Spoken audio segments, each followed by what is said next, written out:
Y'all, bro, I just got Kingdom of Ash. Like, I just came home from school and I ran in the house really quickly and it's right here and I'm gonna open it and I'm gonna come back and when I'm opened it, oh god, I can't handle this. I cannot handle this. You have no idea how depressed I'm finna be in a quick minute. When I see it and it's in my hands, I'm going to die.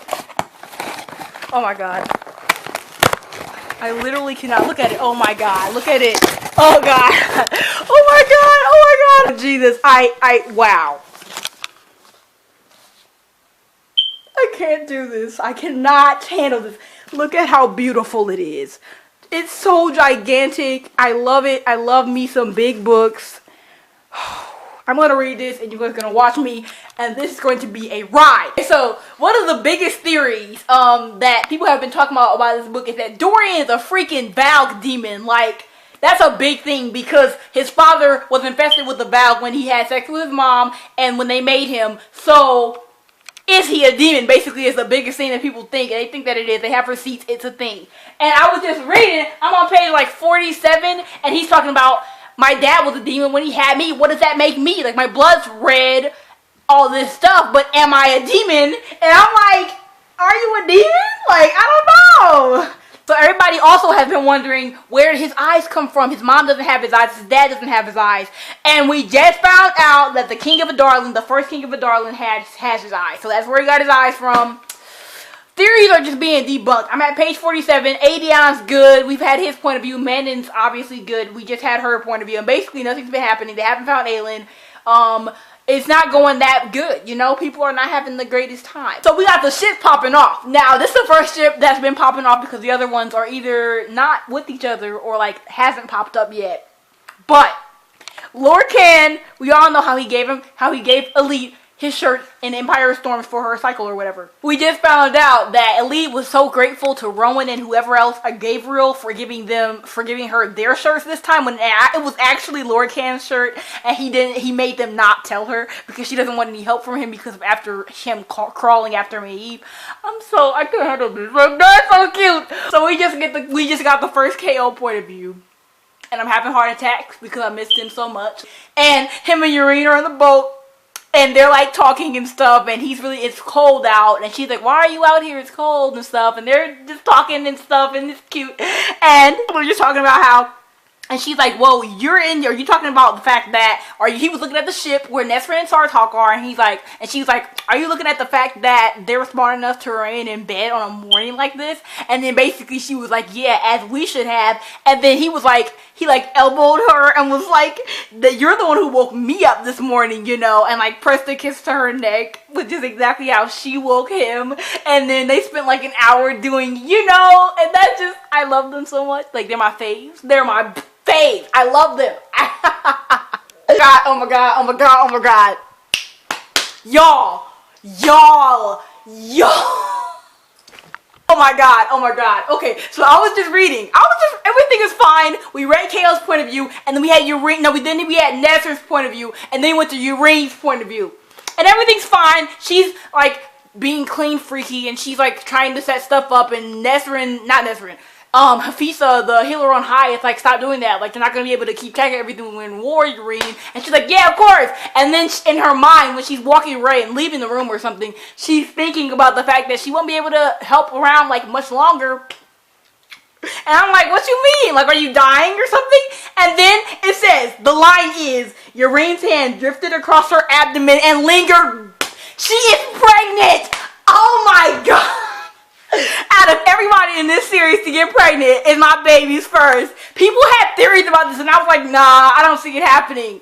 Nox just popped up. Like, I was reading, basically, we're in Adion's point of view now, and they were all war planning and seeing what they're going to do next and stuff, and all of a sudden this random dude walks in with this letter. He's basically Daryl's messenger, and he's like, Daryl wants you to meet with him tomorrow, and they're like, why are you even here with a message if you're just going to tell us? And he was like, I asked you that too, and he just being all sarcastic, and they're like, who are you? And he's like, Nox Owens. I'm like, whoa, whoa. Hey, what's up? How you been since Throne of Glass? You know, how you been faring for 7 books? Oh my god. Oh my god. I want to cry. I spent the entirety of Empire of Storm so angry at Manon and Dorian for just being this generic Rowan and Aelin copy with like a hint of something more that made it even worse.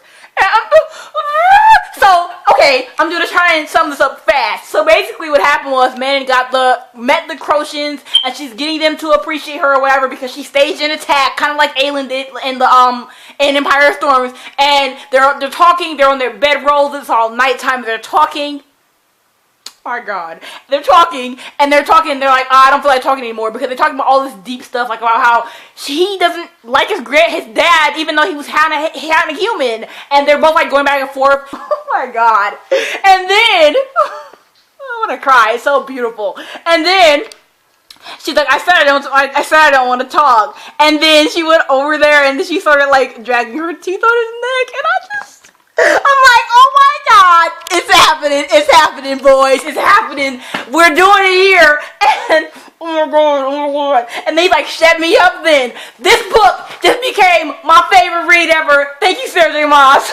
Alright, so the next day, because life happened, but I'm 191 pages in, which is basically nothing, but we're getting there, and last thing I read was Aelin.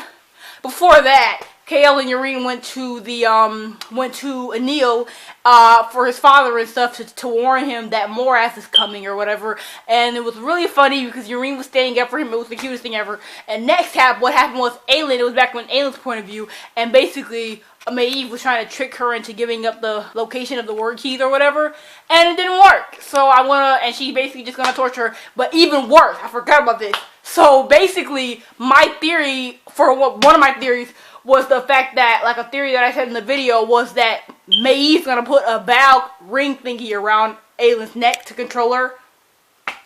And she literally, Maeve is leaving for a couple days to go get the collar for her, and I'm just, well, what did I say? So remember I was talking about how Maeve is gonna go get the collar for Aelin, right? Lo and behold, Rowan and Elide and all of them who are going to find Aelin actually started that rumor on purpose so that Maeve would be away from Aelin.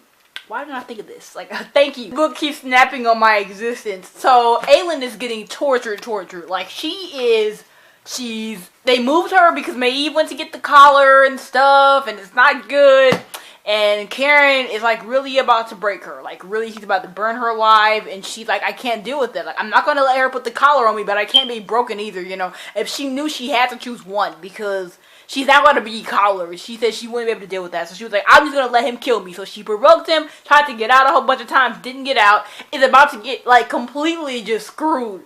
And Fenris, good old Fenris, over here, broke his blood oath to Maeve, tried his absolute hardest, broke his blood oath, and just lunged at Karen. And he stood up, despite Karen's orders to stand down, like, wow, thank you, my God. So Fenris breaking the blood oath was the best thing that ever happened to Aelin's life, because he charged at Karen, and they're having this fight, and then Aelin, he's like, run. Because once you break a blood oath, you're dead anyway. So Fenris is just buying her time to leave. So she heats her flames, her chains on her legs. And she gets up and runs. And she's just running for her life. And the soldiers are following her. And she runs to the clearing where Lorcan and Gabriel were waiting for Rowan's signal. But Rowan didn't see her because she ran to the opposite side.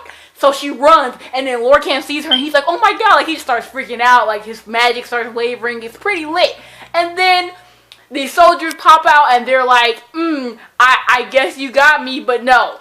She maneuvers so he breaks her chains on her arms, and she just starts working. She just starts cutting people up, and I miss her so much. My queen is back. She's back, and she's better than ever, and I just can't handle it. Okay, so Aelin's fine.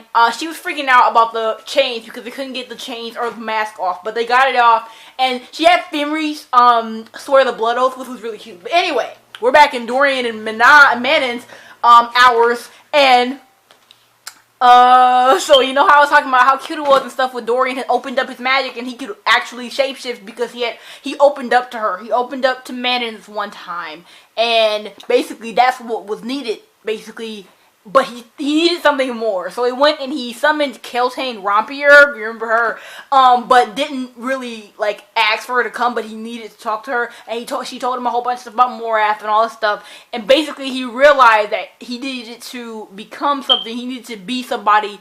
Like, he kept thinking about, oh, who do I want to be, who do I want to be? He was just like, I want to be someone who's worthy of helping my friends. I want to be happy. And he thought about men, and I was like, I really want him to survive. I want him to be happy at the end of this. And then he shifted into a freaking raven. So my boy, he has mastered his shape-shifting power, but now man is grilling him on, when were you going to tell me that you were going to go retrieve the word keys, huh?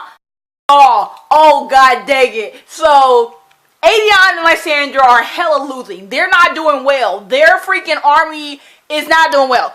So Dorian is like, Dorian's fine, and Man is fine. They're all fine. And Manon just basically proposed her peace treaty or whatever, so they can all fight against Erwin and Maeve or whatever, to the other witches. And we don't know what's going on with that yet. But Jesus! Kale, they're in a war and stuff too. Kale and Yrene, and they're like in a war camp or whatever. Like, people are here to see you. Some royals are here to see you. I'm like, who are these royals you're talking about? And then let's talk about Kale was inclined to agree as Aelin Galathius, Rowan Whitethorn, and several others entered the tent. He is about to meet these people, and I can't handle it. He's about the reunion with Aelin. Oh my god, Jesus, this is a time. This is a time to be alive. Y'all, I'm about to cry. Like, bruh. So I told you, Aelin just walked into Kale's camp, and they're like, oh my god, what's going on? And she just started crying because of him walking and standing up. I feel the tears. Aww. The young queen let out a broken laugh of joy and flung her arms around his neck. Oh my god, I knew you would. I knew you'd do it. Oh my god, this is so beautiful. Like, honestly, I can't handle this. Yrene Towers. Oh my god, Yrene is gonna get to meet Aelin. Oh my god. Oh no, this book is so beautiful. Oh my god, because they know each other. Oh my god. And she gave her the piece of paper. Thank you. Oh my god. Oh my god. No, this is so beautiful. This is legitimately so beautiful. I didn't waste any of it. Yrene's crying, everybody's crying, and I want to cry. No longer Yrene Towers, but Yrene Westfall. Ah! Aww, she laughed again. And now Rowan's over here. Then let me introduce you, Lady Westfall, to my own husband, Prince Rowan Whitethorn. Kaelin is married. And they're married. And it's not to each other, but they're, oh god, this is just so cute. I can't, leave me alone. Characters, these ships are just, Lorcan and Elide, what happened with them after Aelin and them met up and whatever, they were talking and Lorcan swore the blood oath to Aelin, which was really cute, and he did it for Elide because he'd never get to see her again if he didn't do it. And she went up to him and was just talking about like, you still loved her, this. We don't have anything else to say to each other, and oh yeah, I don't care if you don't walk off that battlefield tomorrow. And I was just like, oh my god. And it was clear that she didn't mean it because the next chapter, and when it was her point of view, she was like, they were disgusting words. I didn't mean it. Like, oh my god. And then we have Aedion and Lysandra here. Aedion's been being a rat to Lysandra, like talking about how useless she is, how stupid she was for this plan that failed and all this stuff, you know, with Aelin. And basically, she got really seriously hurt because she shifted into Aelin and stuff, and then she got hurt and it was bad. And then he was tending to her, and she was like, well, don't bother saying sorry. Like, he really was remorseful about this. He was like, I'm sorry for everything I said. And then she was like, no, don't bother. Leave me alone. We don't have anything else to say to each other. I'm just like, these ships, if y'all don't get together right now, like, I can't handle it. Oh, okay. It's been really cute lately. So Kale and Yrene, they're at the keep or whatever, and they're about to go into battle the next day, and Aelin's there and all that stuff, and Aelin just met his dad, Kale's dad, and it was really funny, and it was really cute, because she was like, congratulations, and all this stuff, and Kale and Yrene would be insanely cute before that. And now, they're at the dinner table, and Aelin, Kale's not there, I don't think, but Aelin's talking about him and stuff. They're like, poor Kale for having to deal with his trash father or whatever, and basically, it's her point of view, obviously, and she's like, she was happy for Yrene, talking about the baby that's in her, for them both. Kale deserved that joy, perhaps more than anyone, as much as her own mate. Kaolina, stay prevailing. Whoa, I really love them a lot. Like, I really do, and it's a problem, but I don't care. I still love them so much. Look, this is not gonna have only plot points because I'm a crackhead who loves things that are trivial in books. But Dorian just freaking shifted into a female form. So funny, hilarious, and Manon is like, wait a minute, and she noticed it. No one else noticed it, but she noticed it, and he's shorter than her because of the female that he chose to turn into. He's shorter than her, and he said, cause she kind of mad at him or something, and her teeth are flashing because he's talking about going to Morath and sacrificing himself, and he said he hated the thrill that shot through his blood as she leaned down to growl at him. I love this book. Oh god, so they're in battle. This is the thing, like in Anil, they're knocking people off, and everybody's scared, and Aelin jumps out, and everybody's like, the queen, the queen, the queen. Yes. So even better, they're like, everybody's yelling to Lord Kale, to the queen, and then like Rowan's point of view, it's like how far they both were from Rifthold, from the assassin and the captain. I'm not depressed. I'm over here having Allegiant flashbacks, okay, because Manon and Dorian, they being the cutest possible human beings in the world. They're doing stuff. They're like, yes, I care about you, I care about you. We have feelings. We should be married and have an alliance, blah, blah. And then they wake up, she wakes up, and Dorian's gone. She's like, stay. The whole night, she's like, stay, don't go, don't sacrifice your freaking self.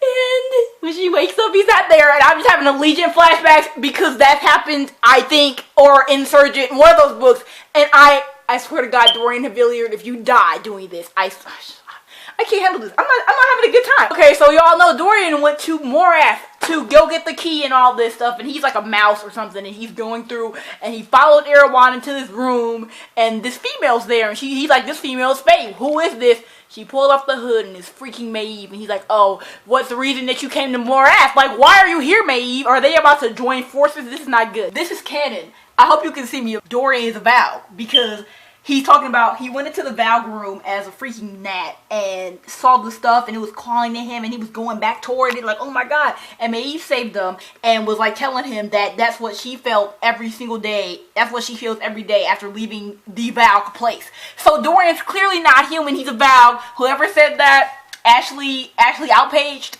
she's a genius. So not all was fine and dandy. We know Dorian went to the Morath, you know, and he's gonna get the last word key with Maeve's help now because he's a crackhead and decided to work with her. And so they had this plan, and she's gonna distract Erewhon so he can go get the key. He's getting the key, and he's thinking about who he wants to be inside and stuff, and then Maeve snaps her neck, the girl that he was trying to think, should I kill her, should I not, whatever. And then she snapped the girl's neck. And then she's like, well done, like, because he got the key out of her or whatever, and sprung her dark magic at his mind. Look at this. Look at this. Dorian. She used you. Do you not realize that she used you knowing you could get it? Like, you're the one person who could get it out to get the key. And now, look at you. Actually, he had done this whole thing. He had spun this whole thing. He made his mind a certain way. So when she looked in it, she would see complete loyalty.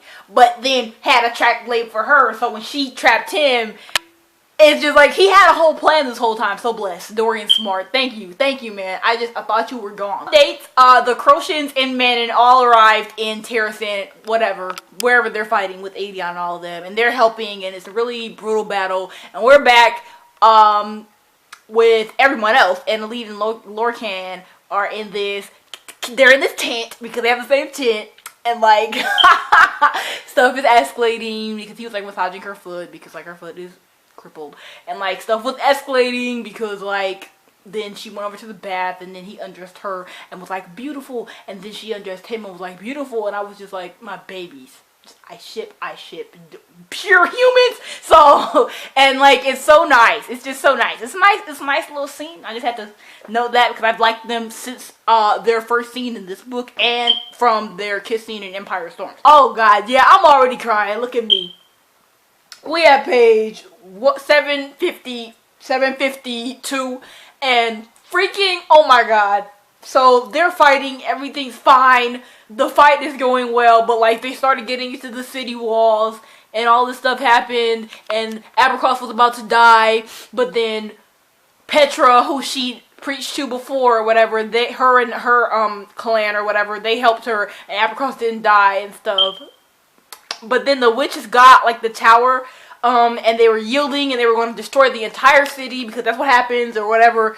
And the 13 were like, live, man, and live and save our people. And they like punched her in the stomach so she couldn't get up because Abercross can't fly because he's hurt. And they all took their freaking wyverns and like sacrificed themselves and all yielded to destroy the tower. And I just was crying because like the 13 really, like they're really gone. Like what the, oh God. No. I don't want this to be real. Like, oh my God, I'm done.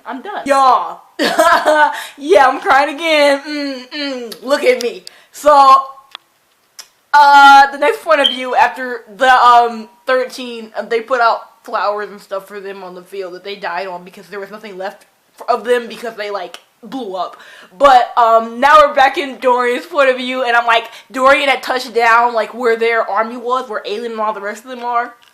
So that means Kale's there and Aelin's there, my trio is there, and oh my God, it said he was flying and he touched down, he turned back into himself. And as Kale Westfall dismounted and ran the last few feet toward Dorian, the king of Adarlan wept. And I started weeping because that is just, I love them so much. Kale didn't hide his tears. Yes, he embraced the king. My babies, they're like my favorite couple. Like, not even couple, like, they're just the best possible friends ever. And I just love them. They're just great. And wow, I'm just rambling. Let me savor this. So, this book just keeps hurting me, okay? So, I'm not gonna say everything was fine because everything hasn't been fine since the last time I spoke to you. But I'm talking about how, oh, gonna forge the locks, whatever. So, Aelin and Rowan were arguing forever about who's gonna forge the locks because everybody was stupid and decided to vote to forge the locks now instead of after they went to Terracin and helped everybody, which makes no sense because they could help them fight, you know, whatever. But now Rowan and Aelin are talking and stuff, and he's like, what if you did it together? What if Aelin and Dorian forged the locks together? Because he's talking about the power that they had when they join forces in Queen of Shadows, and I'm just like, oh my God, that's gonna leave Kale alone. Like, the trio will be broken up, and I'm so depressed. Like, I've just been crying over this for the last, like, few minutes. Like, it's so not fine to me. And they're like, oh, do you want Kale to be there? Because they're just gonna do it before they have to say goodbye to anyone. And he's like, do you want Kale to be there? And Dorian's like, yes. And I can't. No, this is not working. Not crying this time, that's great. But they're forging the lock. Dorian and Kale, what? Dorian and Aelin are forging the lock, and they're in the lock realm or whatever. And all of a sudden, Dorian's father walks out and takes Dorian's place.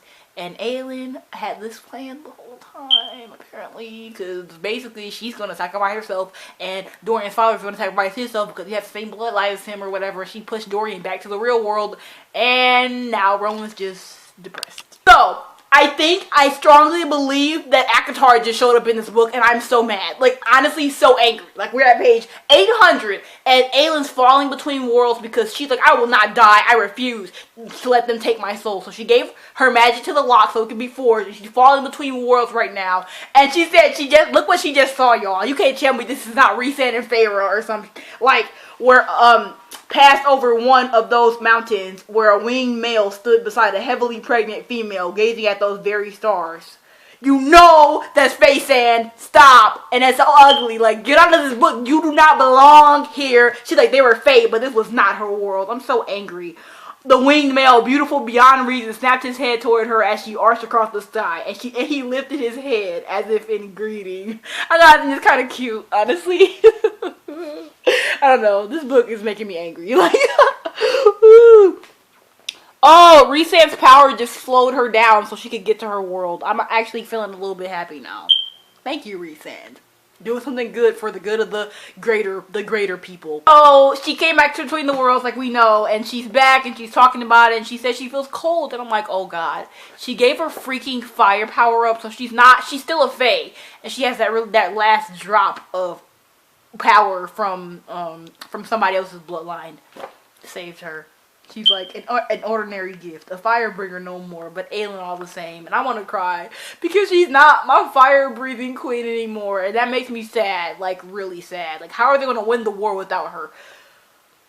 For the first time, things actually are going well. After all this time of basically near defeat and people swooping in to help, Aelin and all the rest of them are marching into battle to help Aedion, Lysandra, and Terrasen fight the Morath gigantic army, and it's so cool because Dorian and Chaol are like leading some people, Nesrin and Zartok are leading some people, and Aelin, Rowan, Lorcan, and like Fenris, I think, are all pushing towards like the middle, and it's just like so cool. Like I was waiting for this. They're all marching in the battle. Oh, Jesus. These people are so in for death right now. They thought that everything was good when Aelin marched in and stuff, but, like, they noticed the second they went inside the city walls and were, like, closing them up, another army came from Morath, and guess who's leading it? Erwin and Maeve.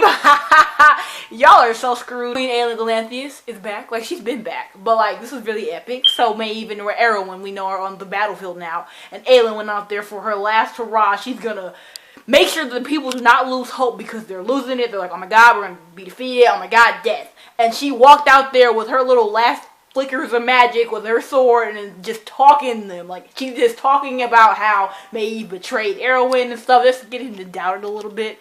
And, and she said something like, at the end of this prattle, she's like, I suppose I'll be more entertained when I wipe you off the face of the earth. The gods above, what a sight that will be. And then Maeve was like, there are no gods left to watch, I'm afraid. And there are no gods left to help you now, Aelin Galathius. And she was like, I am a god. And unleashed herself upon them.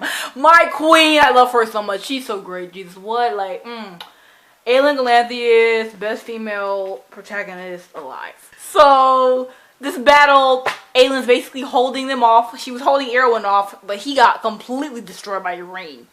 My queen, my other queen, completely destroyed him. And on the battlefield now, Lorcan, Rowan, and Fenris all ran up, and they had this other plan that they didn't tell us about, of course, as always. And it was so cool because they like trapped Maeve and they stabbed her. And then she was like, I swear, just take the sword out. I'll go wherever you want me to go. And then she whispered in her ear, then go to hell. Yes, and then they slid Silba's ring and Anthral's ring on her fingers. Yeah, she was definitely Valg. Baby, they're so adorable. So after they slid the ring on her finger, she dissolved. Not dissolved, actually. They stabbed her and burned her. So they're both dead. Erwin and Maeve are both gone. And like Chaol and Yrene were talking and stuff, and everybody's like, Yrene, Yrene, Yrene. Like just like a battle, not a battle cry, but like a victory cry because they won. It's over. And he was like, yeah, the battle's over, but life had just begun. And that is just, I love this freaking book. It's so beautiful, and I'm almost done. Actually, Dorian is a human. He acted the sword, Damaris, and it warmed because it was true. So my baby is human. Aww. Man in black meat dismounted. Oh, oh, oh. She scanned him. Oh. Hello, Princely. Oh my god. Yeah, that's really sad about the 13. I'm depressed. I miss them. While she hugged them. Aww. That is so cute. So Lorcan and Elite are being hella cute. Like, she came to his room or something, and they're like talking about all the people who died and like what's going on with Paranth and all that stuff. And and he kissed her and was like, what was that for? Because he's going somewhere, I think. And he was like, ask me to stay. And she was like, stay. Ask me to come to Paranth with you. Come to Paranth with me. Lorcan nodded. Asked me to marry you. Elite began crying, even as she laughed. Will you marry me, Lorcan Salvatierre? I'll think about it. They're so beautiful. Oh, God. This book is too cute. It's being too cute for me. I can't handle it. It's just her whole coronation scene, which is really cute. She, like, walked up to the thing, and she did her vows, and Aedion got the blood oath, and they gave her a crown, and she sat, and she was like, she sat on the throne, and it was like, it weighed on her, nestled against her bones, that new burden. No longer an assassin, no longer a rude princess. And when Aelin lifted her head to survey the cheering crowd, when she smiled, Queen of Terrasen and the Fairy Queen of the West, she burned bright as a star. I love Aelin Galathius so much. She's so strong and beautiful, and I love her. I can't believe, like, they've just left me. Like, it's literally over, and I just can't believe it. It's just like, for real? No more Throne of Glass books coming out, huh? But I just finished it, and it was beautiful, like, they had this chapter before the last chapter where it was like everybody was saying goodbye because everybody was going back to their respectable kingdoms or whatever, and everybody left my trio alone because Oh, geez, I'm dying right now. So basically, they left Aelin alone to say goodbye to Dorian and Kale because it was like the hardest goodbye of all. Because like they started everything, like my beautiful trio babies. Ooh, it was bad. It was good. It was really good. But I'm just really like bittersweetly depressed. And like they all hugged and stuff, and it was the cutest thing ever. And then they went and stuff, and she was just looking out. Yeah, and like the last chapter was called like A Better World, and like oh my god, like this book was just so good. My babies, they have been through so much. Like the Throne of Glass gang have been through like hell and back, literally, and all the characters have their like respectable, beautiful storylines. None of them are flat or nothing. Like they all have some type of stuff from their past. Oh Jesus, this was such a well thought out series and book. Like this book was like 900 something pages, and I loved every moment. Like it was just so beautiful. It was the most beautiful end to a series I've ever read, and it was just done so nicely. I appreciate how long it was because 7 books is hard to wrap up, and the fact that she did not rush it all, she wasn't like drawing it out. She was making sure everything was resolved, and I really appreciate that. Sarah J. Maas is a queen. I loved it so much. I hope you guys enjoyed me crying, screaming, and yelling about this book and all the rest of the books. So you can go watch all my book chats for them on my channel. I hope you read this if you read the series and like it as much as I did. You'll see my review soon. I love you all. I'll see you later with another video. Bye.